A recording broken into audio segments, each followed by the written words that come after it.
What? Kala ni Ijimi tita. Philip ko. Tingnan niyo yan ha. Kung anong sasabihin nila. Hindi yan sasama sa akin. What? Ni? Oh my gosh. Alex ko, pag Ijimi tita. Aha. Alam niyo kung bakit ayaw nilang sumama sa akin. Diyan sa PlayStation na yan. Na humaling sila dyan. May nagre-ring dito. Sino kaya to? Philip ko, kuya! Ito talagang mga batang to eh. Naka-prepare na ang lahat oh. Bumalik ako dito. Umalis na ako kanina pero bumalik ako dahil napuno ito ng dugo. Asan na yun? Pinunasan ni Vladimir. Gusto siguro nilang lumabas. Kuya Alex! Tawagan ko sila dito sa camera. Kuya Alex ko! Von ko? Otvori ni?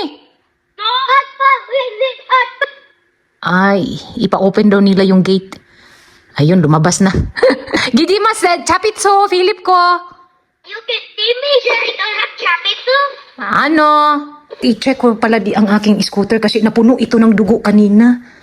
Pinunasan na siguro ni Vladimir. Kanina nandito yung mga dugo. Hindi na ako natuloy doon sa kaibigan ko na Filipina. Napuno ng plaster itong tuhod ko. Nadisgrasya ako kanina doon sa kalsada. Mabuti na lang walang mga sasakyan na dumadaan. Na-scratch. Grabe, bunog ang tuhod ko. Dalawa yan. Kasi naka-short lang eh. Nadisgrasya ako sa aking scooter. Ito yung aking mukha oh.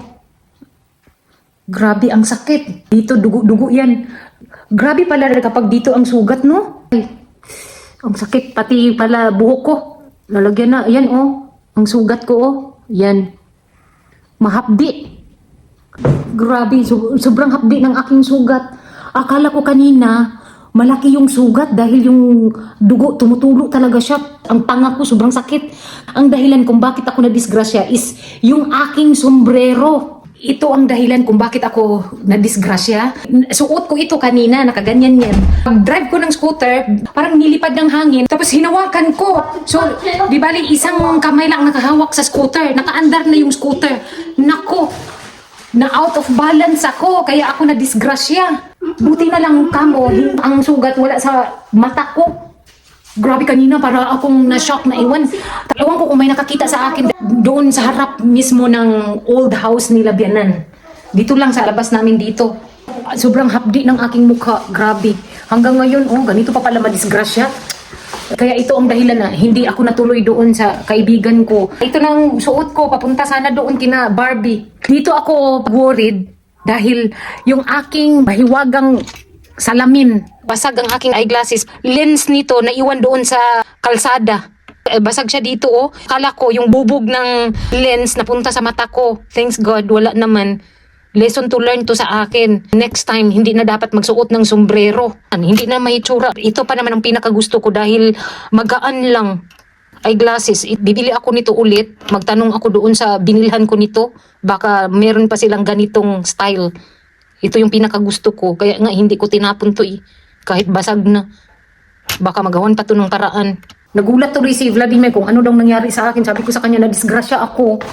Anong ginawa mo? Sabi ko sa kanya, ito nga eh, nang dahil sa sombrero. Nasira na tuloy yung porcelana kong kutis. Charis. Sobrang sakit ng aking ulo. Hindi ko talaga makalimutan yung naumod ako sa kalsada ba. Ang unang tanong ni Vladimir sa akin, may nakakita sa'yo? Tsaka baka daw sasabihin ng mga tao na binugbog ako ni Vladimir. Baka bukas niyan, lagom na ba? Hindi ako makapaniwala sa nangyari sa akin. Iba pala kapag dito masugatan sa ulo, no? Kasi yung dugo, grabe. Tumutulo talaga. Akala ko nga, tuklap na dito sa ulo ko. Pagtingin ko sa salamin, sabi ko, thanks God. Kasi medyo maliit lang pala. Ang problema lang, may sintro dito sa ugat. Hinilamusan ko to bago ko nilagyan ng plaster. Mamayang gabi nito, lalagyan ko to ng betadine. Itong sugat dito. Itong gasgas na to, bukas nito, lagom na to. Ang nararamdaman ko ngayon, nanginginig ang buo kong katawan. Tapos sobrang sakit talaga yung dito ko. Oh. Ito ang natama sa kalsada na ganun. Oh. Kung sa Bisaya pa, nabagnos yung mukha ko. Ito yung mga tulo-tulo ng dugo kanina. Oh. Thanks God, gas-gas lang ang inabot ko dito sa aking tuhod. Dito ako naglalakad papunta sa bahay dyan. Tapos ang mga dugo dito, oh, ayan. Ito. Tapos nagtulo-tulo kasi yung dugo dito eh. Ayan pa oh. Dito banda ang mas maraming dugo. Ayan oh, mga dugo. Asa na yun? Basta tumutulo dito. Ito oh. Kasi nag-stop ako dito saglit eh. Ewan ko lang ha kung yung mga kapitbahay namin nagtaka sila dito. Dito ako natumba. Mabuti na lang walang sasakyan. So, lesson to learn. Nakasuot na ako ng helmet. Sa natutunan ko sa mga pangyayari is kailangan talagang mag-ingat. At lalo na sa ganito, nag-scooter, bike, motorbike o whatsoever yan, kailangan talaga ang helmet. Tignan nyo naman yung helmet ko, bumaba na dahil yung hairstyle ko nasira na tuloy. Safety first before anything else. Kung aksidente, mangyari talaga yan. Update na sa aking bunog, ayan oh, nag-green na. Nag-dry naman yung sugat o yung mga pasa ko. Hanggang ngayon, medyo masakit pa rin yan. Mawawala lang din yan eh. Usually yung mga tao dito sa train station, nakatingin sa akin. Siguro naggulat sila ba? Ano kayo nangyari nitong babaeng ito? Namudmud ang mukha? O sinuntok ng kanyang mister? Or nakahanap ng gulo doon sa kama? Nakahanap ng gulo doon sa disco? Hindi, naggulat lang yan sila. Oh.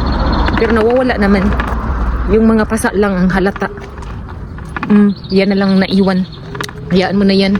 So, kailangan talagang mag-ingat ako ulit. Pero, hindi mo talaga maiwasan, no? Kung aksidente talaga yan, eh. Yun nga ang sinasabi kong katapusan mo na talaga. Kaya, minsan, nasabi ko na lang sa sarili ko na, ikaw na bahala, Lord. Kung sa susunod, kung hindi lang itong aabutin ko, bahala ka na. I-surrender ko na sa'yo ang lahat. Dahil ayaw ko na. Pagod na akong mag-protect sa sarili ko. Alam mo yung umiiwas ka sa aksidente, tapos yung aksidente ang pusang lumapit sa'yo. Luckily, hindi malayo sa amin. Palabas lang yun ng bahay namin. At nagpapasalamat na lang din ako kay God na wala nga ang sasakyan. Naku, kung may sasakyan yun, ay mahit and run na ako. Ayan na yung aking helmet. Dala ko na yan everyday. Simula nung na-disgrasya ako. Itong scooter, delikado ito. Pangalawa ito sa motorbike. Kunting galaw mo lang ito kapag hindi mo nahawakan ng maigi ito, lilipad ka talaga. 30s or 40s, wala masyadong gumagamit ng scooter dahil alam nila na delikado. Mas prefer nilang gumamit ng bicycle.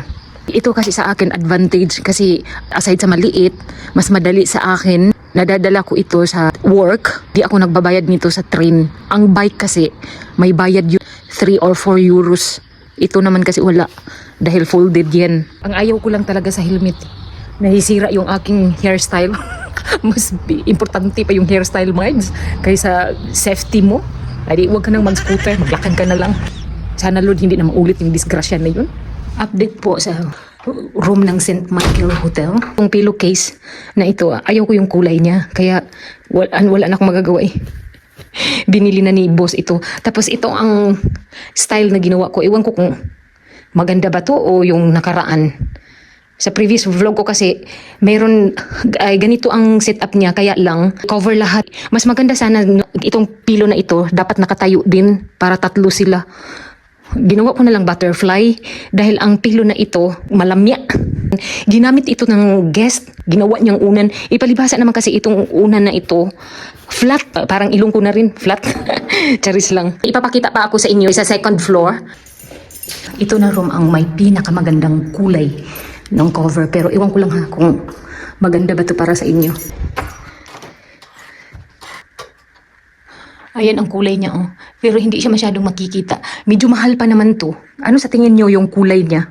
Para sa akin nagandahan ako kasi hindi malayo dito sa kulay ng bed. Ay sakto lang ang kulay niya, pati yung pillow mas maganda no kaysa doon sa first floor na pillow. Pangit yun eh, yung maliit. Ano sa tingin niyo? Maganda ba tong kulay na ito? Or kulay matanda? Alam niyo may cover si sir na nabili, kulay pink. Gulat din ako sa presyo eh. 27 euros. Sa room na ito, iba din ang kulay niya. 3 kulay yung bed throne. Nakadepende sa bed. Yung pillows, kasing kulay naman din nito. Nabagay lang din. Maganda na tignan, pero pahirapan ang paglilinis. Instead na 30 minutes lang ang consume ko sa isang room, magiging 40 to 45 minutes na sa isang room lang. Pinapahirapan ako ng aking mga amo. Ay, thanks God. Tapos po ako mag-work going to train station na ako. Magpapakita ako sa inyo. Tingnan niyo po ang Trinava. Oh. Parang may trapal sila dito. May disco siguro sila. Ako na lang inantay nila para mag-start na. Charis. Tingnan niyo naman ang mga suot nila. Oh. Alam niyo, sa totoo lang, naawa ako sa mga tao dito ba? Dahil yung mga suot nila, kulang na lang maghubad sila. Pero hindi naman sila umiitim. At ang kulay nila ganun pa rin, puti. Bakit ako kahit anong iwas ko sa init, ang kulay ko nagiging brown pa rin? Alam, wala na akong daanan nito. Ano ba to sila? Nakakainis naman to. Ano kaya ang meron dito? Ano? Kaya nga mag-disco sila eh. Ayan oh. May event siguro sila dito. Kasi ito yung pinaka-sentro. Kaya ganun, may nilalagay sila dito. Ganyan dito kapag summer sa Trinava. Marami silang event. Good luck naman sa akin sa Monday. Baka marami na naman akong room na linisan nito. Magtinda na naman siguro sila kasi may booth dito nakatayo. Oh. Huh. Tignan nyo naman ang flowers. Totoo yan. Hawakan mo yan. Plastic. Kasi yung mata ko plastic. Hindi ang totoo plastic talaga yan. Oh, ang ganda ng kanilang garden. Maganda na dito kapag summer. Marami na kayong makikita. Hindi lang mukha ko. Ala, ano na naman yan? Okay. May event nga sila. Ayan, oh. Ano to, Titi? Titi Fest. Alam ko na. Parang festival ata to dito eh. Baka magsimula to bukas. Ganito na ang Trinava. Green na ang mga puno. Ang bilis ng panahon, no? Akalain mo yun? Ang puno, ganyan nakadami ang dahon. Marami na din ang tao dito. Medyo crowded na dahil yung mga business nila dito, halos dito na sa gitna ng kalsada ilagay. Nasa gitna na, oh. Nilagay yung mga upuan. Busog ang mata nyo dito ba? Kapag kayo ang nandito, ang daming sexy. Grabe. Grabe yung iba, mga pick short, yung iba. Halos nga, sabi ko sa inyo eh, halos maghubad na lang sila eh. Nangangarap sila na magiging tan color. Luckily, I am Filipina, so yung kulay ko, hindi katulad sa kanila. Oh, dito may tubig na rin nilagay nila. Ito yung mga tao dito, pakapi-kapi lang. Ganyan sila dito kapag summer. Marami silang nilalagay dito ng mga anik-anik na minsan hindi ko na maiintindihan kung ano yung pinaglalagay nila dito. Pero sabi naman ng receptionist sa akin, marami nga daw dito event during summer. Simula ng pagtitiis ko sa kamay ng aking mga guest. Kaya paalala ko lang sa inyo, safety first talaga.